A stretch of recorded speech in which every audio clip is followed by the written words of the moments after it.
Prime time के sponsor हैं स्वागत, अदरक लहसुन और मसाले 100% प्योर एंड आदाब। मैं मोहम्मद अमजद अली। प्राइम टाइम में आपका खैर मकदम है। फार्म बिल्स के खिलाफ किसानों का एहतजाज 2 महीने से ज़्यादा से चल रहा है और एहतजाज के दौरान मुख्तलिफ वाक़यात पेश आए जिसकी बिना पर चंद बैरूनी ममालिक के लोगों ने अपनी लबकुशाई शुरू की है। तो ये सारा मामला क्या है? क्या किसानों का जो बिल है वो वाकई किसानों के ख़िलाफ़ है? क्या सरकार को कानून बनाने का हक़ नहीं है? इस ताल्लुक़ से हम गुफ्तगू करेंगे हैदराबाद के हाई कोर्ट के मशहूर और मारूफ एडवोकेट जनाब मीर मसूद ख़ान साहब से। मसूद ख़ान साहब, आपका बीबीएन चैनल पर खैर मकदम है। Thank you sir. सर, ये सबसे पहले मैं ये जानना चाहूँगा, ये जो 3 फार्म बिल्स लाए गए हैं पार्लियामेंट में, क्या ये वाकई किसानों के मुखालिफत में है? जी, वो इस वजह से है कि आपको कॉन्स्टिट्यूशन में राइट टू प्रॉपर्टी है, आर्टिकल 300 कैपिटल ए, और आपको राइट टू लाइफ है, right to life under article 21 में। उसके साथ सुप्रीम कोर्ट काफी जजमेंट्स में बोला है right to property is also right to life. जी। और किसान जो है वो किसान का क्या है कि उनका एवेन्यू और उनका एवोकेशन ही जमीन है। जी। आप एक इस किस्म से भी देखिए पस मंजर में कि आपका एक इंडिविजुअल घर है और अगर वो रोड वाइडिंग में जाता है तो फिर जजेस ये बोले कि नहीं, अगर आपका घर जाता है तो आप उसका कॉम्पनसेशन ले लीजिए और आप उसको कॉम्पनसेट कर दीजिए करके। अब नया जो एक्ट आया लैंड एक्विजिशन का, तो बहुत पुराना था, 60s का, नया आया और उसमें यह है कि काफी हद तक कॉम्पनसेशन देते। तो एक आपका घर है तो आप जाके रह जाइए, लेकिन आपका बिजनेस जो जिस वो और इंडिया की इकोनॉमी किसानों से ही है। इस वजह से आप लॉ बनाने का पार्लियामेंट को इख्तियार है नहीं है, स्टेट लेजिस्लेटिव असेंबली को इख्तियार है नहीं है, वो दैट्स नॉट एन इशू। दोनों को हक है, लेकिन मेरे को ये बात समझना चाहिए हमको कि लॉ क्या चीज है, व्हाट इज लॉ। तो लॉ वो है जो एक रूल बनाया जाता और उसको हम फॉलो करते हैं। तो 400-510 पार्लियामेंटेरियन को जब इलेक्ट करते हैं आप, तो उनको क्या लॉ बनाना चाहिए। और अगर फर्ज करिए हम उनको इलेक्ट करें और उनका जो मिनिस्टर का वर्ड है, प्राइम मिनिस्टर का वर्ड है, ये सब पब्लिक सर्वेंट्स है जी। तो वो अगर लॉ बनाते हैं और आपको उसका नुकसान होता तो पब्लिक को राइट है ऑब्जेक्ट करने का, और किसान वही कर रहे। जी। एक तो ये कानून लॉकडाउन के दौरान बनाया गया है जब कोविड से परेशान थे लोग, और फिर राज्यसभा में जिस तरह से बिल पास किया गया है, राज्यसभा में पूरे मेंबर्स मौजूद नहीं थे और डिवीजन ऑफ वोट की डिमांड की गई थी, मगर चेयरमैन ऑफ राज्यसभा ने नहीं सुनी। वो जो है चंद मेंबर्स की अदम मौजूदगी में 8 मेंबर्स को बाहर भी कर दिया गया था। ऐसी सूरत में ये बिल जो है पास किया गया बगैर डिवीजन ऑफ वोट के एक्सरसाइज के। इस बारे में आप क्या कहेंगे? जी, देखिए, ये जो हमारा प्रोग्राम है आम हालात को सारे लोग समझने का है। ठीक है। तो हम राज्यसभा की प्रोसीजर पॉलिसी और स्पीकर के इक़दामात पे नहीं बात करेंगे, इसलिए कि वो जरूरी नहीं है। ठीक है, ठीक है। लोगों को तो हटा मैं ये जानना चाहूंगा अगर किसान ये समझते हैं। मैं एक बात ये बोलना चाह रहा हूँ कि जिसको बोलते हैं हम ब्रूट मेजॉरिटी, आप देख लीजिए इंडिया में और हिस्ट्री में जहां जहां ब्रूट मेजॉरिटी रही वहां पे इनजस्टिसेस हुए, जुल्म हुआ। आप हिटलर, मुसोलिनी, ये सब नाम जो लेते थे, जियाउल हक, वो सब आज इंडिया में भी वही नाम लिया जा रहा 2014 से। तो जब पब्लिक का ब्रूट मेजॉरिटी रहता तो उसके साथ ये प्रॉब्लम बराबर आता। इसीलिए एक वर्ड है कि opposition is the essential element of democracy. ठीक है जी, ठीक है। अब अपोजिशन तो डेसिमेट हो चुकी है, ना के बराबर है।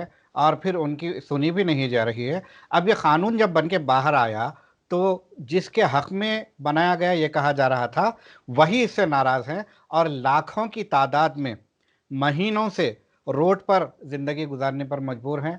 मुख्तलिफ मसाइब का सामना है। सर्दी में ठिठुरे वो लोग, उन्हें पानी मैसर नहीं था, वो बारिश भी हुई तो वो वहीं पर बैठे रहे। और फिर होता ये है कि उनका मूवमेंट रोकने के लिए स्पाइक्स लगा दिए जाते हैं रोड पर ताकि ट्रैक्टर्स या गाड़ियां वहां से ना गुजरे। ऐसे में अगर कोई बाहर से आवाज़ उठाता है, अंदर के लोग यानी कि सिटीजन्स जो अपने आप को पैट्रियाटिक कहते हैं और किसान दोस्त कहते हैं, उन्होंने जब तक कि आवाज़ नहीं उठाई। जब रियाना जो पॉप स्टार है और फिर ग्रेटा और इसके अलावा दीगर लोगों ने जब आवाज़ उठानी शुरू की, तब ये जागे या फिर इन्हें जगाया गया। ये बोलने लगे कि ये इंडिया का इंटरनल मैटर है, बाहर के लोगों को इसके बारे में कहने की इजाज़त नहीं है। इस बारे में आप क्या कहेंगे? अपन इसको, ये सवाल को 3 एस्पेक्ट में डिवाइड करेंगे जी। पहला ये कि कानून क्या चीज़ है, दूसरा ये क्या उनको राइट है, गवर्नमेंट को बनाने का राइट है। ठीक, बिल्कुल। कानून क्या चीज़ है? कानून एक लॉ या रूल है जो लिखा जाता, पढ़ा जाता और उसके बाद उसको फॉलो किया जाता। लेकिन आपको अब सवाल असल ये देखना चाहिए कि किस किस्म का कानून आप बना सकते हैं। ऐसे हजारों कानून बने और देखिए, कानून कोई गॉस्पेल नहीं है जी। कानून मैन मेड है और जो चेंज किया जाता है और कानून को काफी अमेंडमेंट्स भी आते हैं, रिपील्स भी होते हैं जी। और आप देखिए जैसा पोर्टा था या और एक ताड़ा था, ये सब रिपील हुए। तो आप अगर ये समझा रही गवर्नमेंट, ये समझाना चाह रही है गवर्नमेंट ऑफ द डे कि नहीं, कानून जो बनता वो बड़ा इंपॉर्टेंट गॉस्पेल है और वो तोड़ा नहीं जा सकता, तो ये गलत कंसेप्ट है। बिल्कुल। आप इससे पहले काफी कानून बनाए, काफी कानून उसको रिपील किए गए। यही गवर्नमेंट 500 से कितने की हजार कानून रिपील, एक उसमें तरमीम भी काफी बार होता। तो इसका मतलब ये है कि it is all subject to review. जी। तो अब गवर्नमेंट जी, ये एक इम्पोर्टेंट सवाल, क्या चीज का कानून होना चाहिए? क्या गवर्नमेंट को जो हम इलेक्ट करते तो ये इसके लिए इलेक्ट करते कि उन्हें कानून क्या चीज पे बनाया जाए? अब जैसे किसान है, आप किसान को बोल दिए ये करो, तो साहब डेमोक्रेसी है, आर्टिकल 14 है, 19, 20, 21 है, राइट टू प्रॉपर्टी है। आपको कॉन्स्टिट्यूशन में अपनी मर्जी का कारोबार करने का हक है, अपनी जमीन रखने का हक। तो ये भी तो कॉन्स्टिट्यूशन का राइट है। गवर्नमेंट को रूल बनाने का भी पार्लियामेंट को राइट है। एक्चुअली जो एग्रीकल्चर है वो सेंट्रल सब्जेक्ट कब से हो गया वो तो मेरे को अंदाजा ही नहीं है। एग्रीकल्चर तो is always a state subject. जी। तो जब ये बोला जाता कि जो स्टेट सब्जेक्ट है उस पर पार्लियामेंट कोई लॉ नहीं बना सकती, बनाई तो वो वॉइड है। वॉइड का मतलब ऐसे जैसा है ही नहीं। और अगर पार्लियामेंट को जो पावर है वो स्टेट नहीं बना सकती वरना वो वॉइड है। जी। और अगर मान लीजिए कि दोनों में कन्फ्लिक्ट है तो पार्लियामेंट्री लॉ चलेगा। लेकिन जो पावर स्टेट को है वो सेंट्रल गवर्नमेंट नहीं बना सकती। जी। अब सवाल इन पस मंजर में एक चीज देखिए कि आप क्या चीज को लॉ बोलेंगे। फर्ज करिए अगर एक लॉ पार्लियामेंट पास कर दी कि आज के बाद इंडिया में जो लोग हैं वो सिर्फ हिंदू रहेंगे, कोई और मजहब के नहीं रहेंगे, या ये लॉ पास कर दी कि नहीं ये जितने लोग इंडिया में हैं वो ईसाई हो जाएंगे या सरदार जी बौद्ध हो जाएंगे, बौद्ध बुद्धिज्म को मान लेंगे, तो उसका क्या होगा, फिर उसका असर क्या होगा? या ये मान लीजिए कि कोई एक लॉ ऐसा बना कि एक ही किस्म की आप इबादत की जाएंगी, तो क्या होगा? या ये लॉ बन गया कि नहीं इंडिया में एक ही लैंग्वेज चलेंगी, कोई भी लैंग्वेज, तो क्या उसको आप लॉ बोलेंगे? या ये लॉ बन गया कि इंडिया में कोई मर्द आदमी में फर्क नहीं है, मर्द और औरत में। हाँ, इंडिया का कॉन्स्टिट्यूशन सबको मर्द मानने वाला है। तो अगर एक लॉ बन गया कि इंडिया एक ही लैंग्वेज बोलेंगे, खड़ी बोली लैंग्वेज, तो क्या उसको लॉ माना जाएगा? तो बोलना ये है, सवालात ये उठ रहे हैं और हम भी ये उठा रहे हैं कि लॉ आप जब बनाए, और अगर आप बोल रहे हैं कि एक किस्म के लोगों के लिए लॉ बना रहे हैं जो किसान है। देखिए, एग्रीकल्चरिस्ट का प्रॉब्लम क्या है कि एग्रीकल्चरल वर्ल्ड इशू है। आप याद करिए, जब मनमोहन सिंह प्राइम मिनिस्टर थे और चिदम्बरम शायद फाइनेंस मिनिस्टर थे, तो वर्ल्ड रिसेशन आया था, और ये लोग चूंकि बड़े इकोनॉमिस्ट है, ये बोले थे कि नहीं, हमको उतना इन्फ्लेशन नहीं होगा हमारे पास रिसेशन का जितना दुनिया में हुआ, क्योंकि हम एग्रीकल्चरल कंट्री है। और इनफैक्ट हम एग्रीकल्चरल ऊपर के अच्छा, हम एग्रीकल्चरल कंट्री हैं, तो हमारा काम जैसा डिफेंस है। आप ये सोचिए कि एक पार्लियामेंट लॉ बना देंगी, क्योंकि उनके पास मेजोरिटी है, कि नहीं, हम डिफेंस इंडिया का खत्म कर दे। तो लॉ क्या इसको आप लॉ मानेंगे? क्या ये इम्प्लीमेंट होगा? इस वजह से कि कई ऐसे लॉ बने हुए हैं जिसका नोटिफिकेशन ही नहीं आया। लॉ को पहले ये समझिए कि लॉ बन जाने से, पार्लियामेंट में और राज्यसभा में बन जाने से नहीं होता, लॉ का नोटिफिकेशन आना पड़ता। उसका मतलब ये है कि power to create law is separate, और उसको इंप्लीमेंट करना अलग चीज है। ठीक है।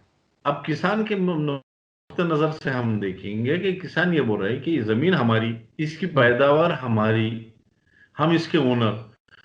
तो अगर आप ट्रांसफर ऑफ प्रॉपर्टी एक्ट को भी देखेंगे ना, तो ट्रांसफर ऑफ प्रॉपर्टी में हालांकि एक ही प्रॉपर्टी बी को बिक जाती, उसमें ये लिखा हुआ है कि अगर मैं आपको जायदाद बेच दूं तो फिर मैं कंडीशन नहीं लगा सकता। ये मैं क्यों बोल रहा हूं? गवर्नमेंट को हमारी खिदमत के लिए हम इलेक्ट करते, ministers are all public servants. अब उन ओनर बन के बोले कि नहीं, तुम्हारा इन्हीं को बेचो, तो अब आप एक बात सोचिए कि अगर उनकी नेक्स्ट कानून क्या आने वाला है कि नहीं, आप इंडिया में एक ही लैंग्वेज बात करिए, तो आप इंडिया में कितने हजार लैंग्वेजेस हैं? 44,000 लैंग्वेजेस हैं। बहरहाल हम फिर पॉइंट पर आते हैं। मैं ये जानना चाहूँगा कि इन्होंने कानून बनाया, वो कानून में ऐसे कंडीशंस है जो किसानों को कबूल नहीं है, तो किसान जब नहीं, वो उनके कॉन्स्टिट्यूशनल राइट के खिलाफ है कानून।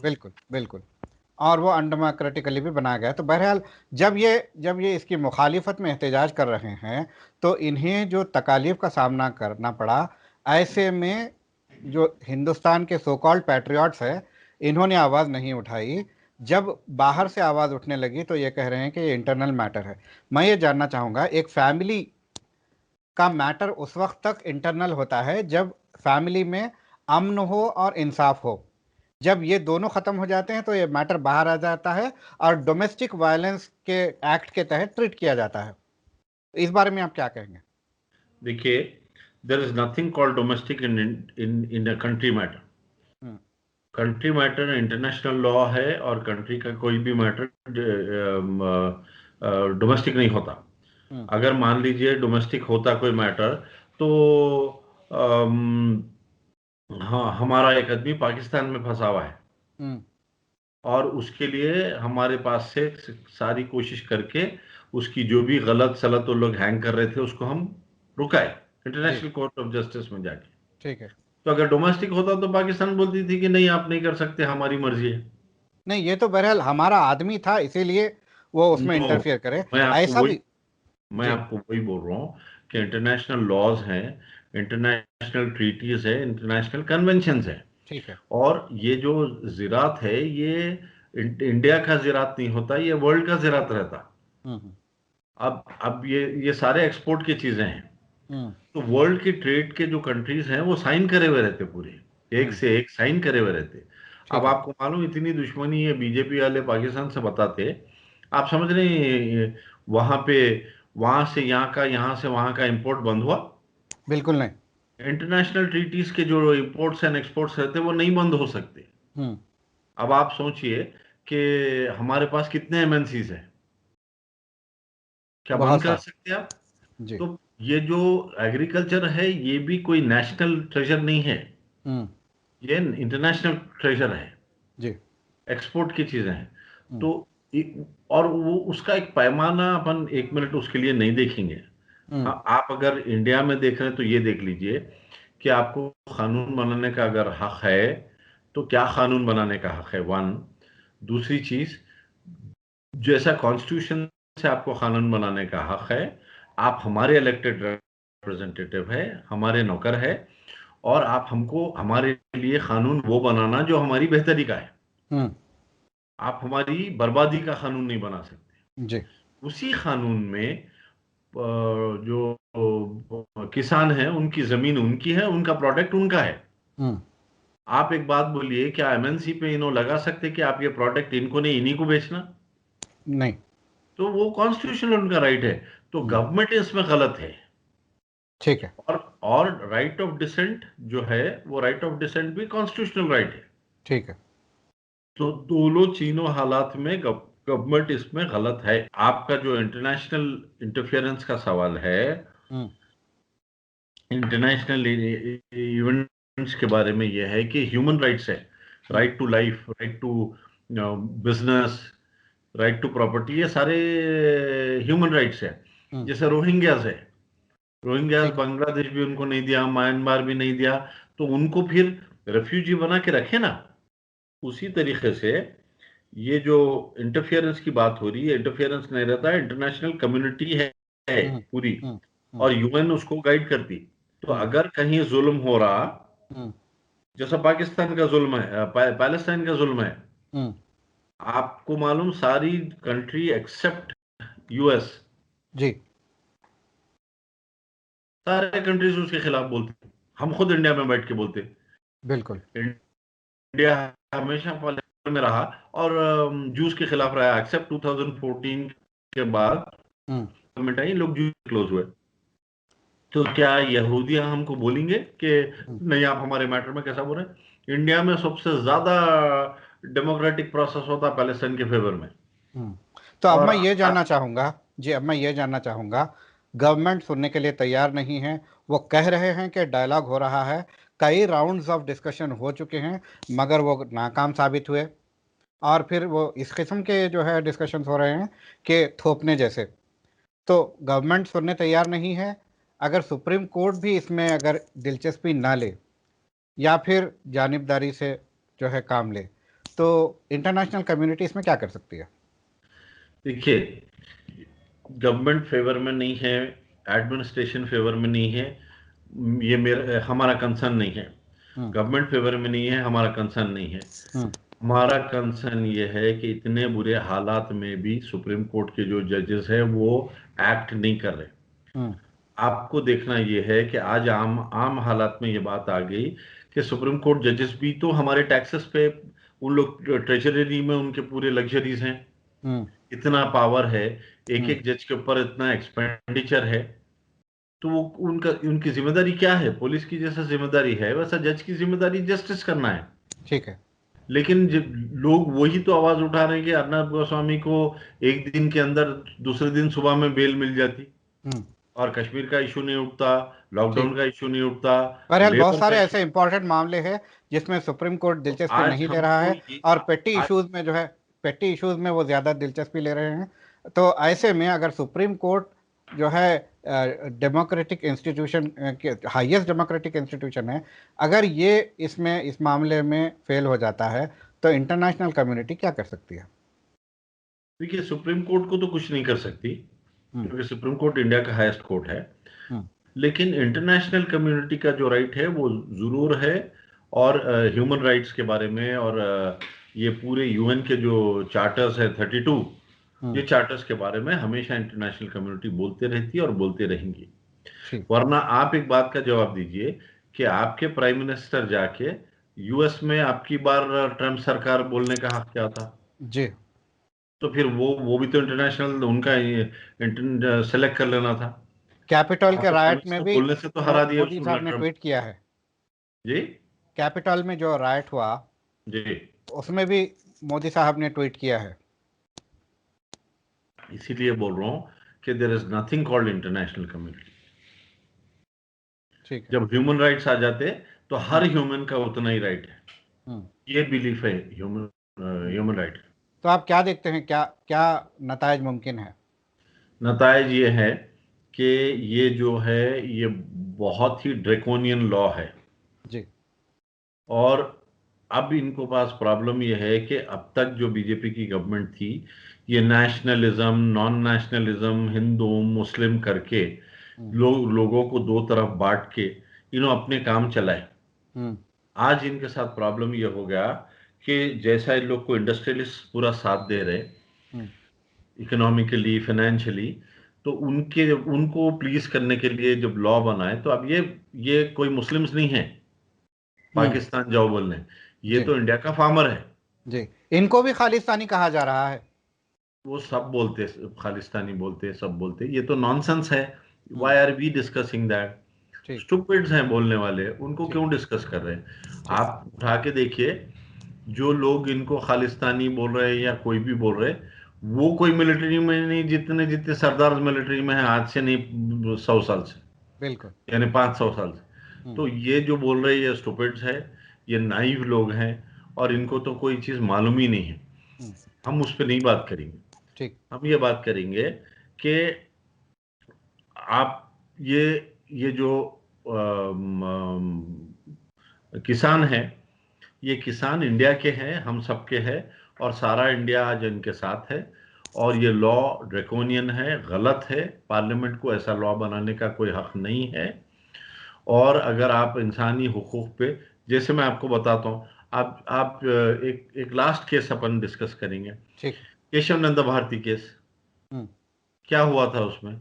केशव नंदा भारती केस जो था, या उससे पहले के भी जो केसेस थे, उसमें क्या था? राइट टू प्रॉपर्टी था। तो राइट टू प्रॉपर्टी में शंकरन्स केस और मिनर्वा मिल्स केस, ये जो 70s में केसेस हुए थे, ये लोगों की जमीन ले लिए थे गवर्नमेंट, इंडिविजुअल, और किसी के खेत की जमीन ले लिए थे। तो पहले राइट टू प्रॉपर्टी जो था वो कॉन्स्टिट्यूशन राइट था, लेकिन उसके बाद उसको राइट टू प्रॉपर्टी को अमेंड करके लोग 300A इंदिरा गांधी के जमाने में अमेंड हुआ और ये बोला गया कि उसका कंपनसेशन देके लेंगे। तो आपका जब जमीन पैसे देके लेती गवर्नमेंट, तो आपके प्रोडक्ट को कैसा बोल सकते कि तुम ए को बेचो, बी को बेचो? गवर्नमेंट का ये कहां से राइट है? ठीक। तो ये गलत है। और किसान जो काम कर रहे हैं, उन सारा इंडिया और सारा इंटरनेशनल कम्युनिटी उनके साथ है और मैं समझता हूँ लोग सक्सीड भी करेंगे इसमें, क्योंकि ये जितने एग्रीकल्चरल्स है वो सही है और गवर्नमेंट इसमें गलत है। ठीक है, हमसे बात करने का बेहद शुक्रिया। Thank you sir. नाजरीन, ये थे जनाब एडवोकेट मीर मसूद खान साहब। ये हमें बता रहे थे कि फार्म बिल्स जो है ये ड्रैकोनियन लॉ है और ये गवर्नमेंट, सेंट्रल गवर्नमेंट को ये क़ानून बनाने का हक़ नहीं है, और जो है ये जो है बिल्कुल इंटरनेशनल कम्युनिटी के इंटरेस्ट में भी नहीं है, क्योंकि agriculture is an international issue. अब देखते हैं हालात आगे कैसे कैसे बनते हैं। हमें इजाज़त दीजिए। शब बख़ैर।